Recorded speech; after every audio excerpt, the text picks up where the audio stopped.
one by one with a cane, and the pronunciation, repetition, dictation, and transcription were tedious. But the girl eagerly learned arithmetic so she could check the stallholders when she went shopping, and she liked to sing.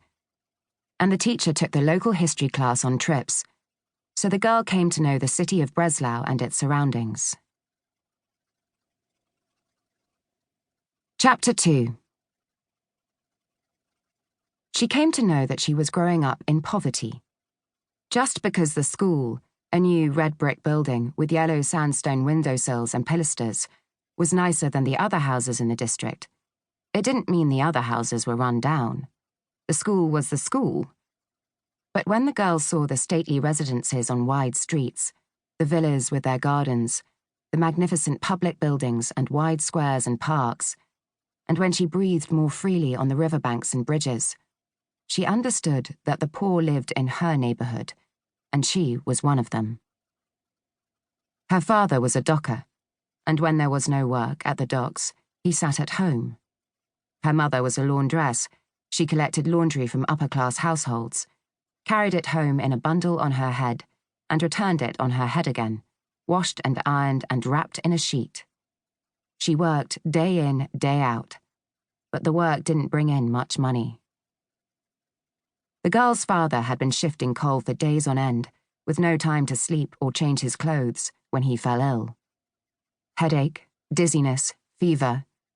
Her mother cooled his forehead and calves with a damp cloth. When she saw the red rash on his belly and shoulders, she grew alarmed and fetched the doctor.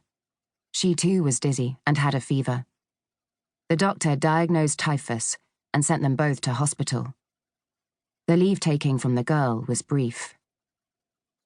She didn't see her parents again. She wasn't allowed to visit them in hospital in case she got infected.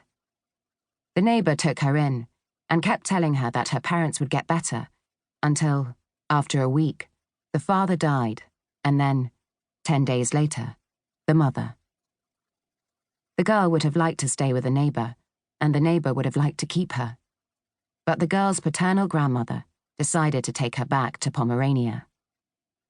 Things were already not going well between them in the days her grandmother spent arranging the funeral, clearing the house, and deregistering the girl from school.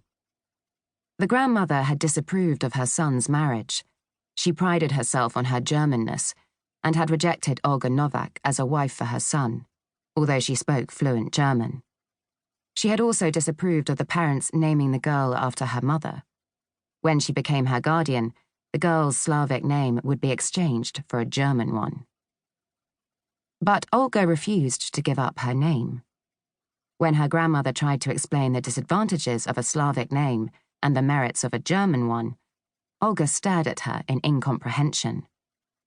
When her grandmother presented her with German names, from Edeltraud to Hildegard, that met with her approval, Olga refused to pick one. When her grandmother said that enough was enough, and her name was Helga, almost the same as Olga, she crossed her arms, stopped speaking, and, when addressed as Helga, did not respond. This continued on the train journey from Breslau to Pomerania, and for the first few days after their arrival, until her grandmother gave in. From then on, though, she regarded Olga as a stubborn, ill-mannered, ungrateful girl. Everything was unfamiliar to Olga. After the big city, the small village and the wide open countryside. After the girls' school with its different classrooms, the mixed school with boys and girls all in one room. After the lively Silesians, the quiet Pomeranians. After her affectionate neighbor, her unfriendly grandmother. Instead of the freedom to read, there was work in the fields and garden. She resigned herself to these things, as poor children do from an early age. But she wanted more than the other children. She wanted to learn more, know more, do more. Her grandmother had no books and no piano. Olga pestered her teacher until he gave her books from his library, and the organist until he explained the organ to her and allowed her to practice on it. When the pastor spoke disparagingly in confirmation class of David Friedrich Strauss's Life of Jesus, she persuaded him to lend her the book. She was lonely.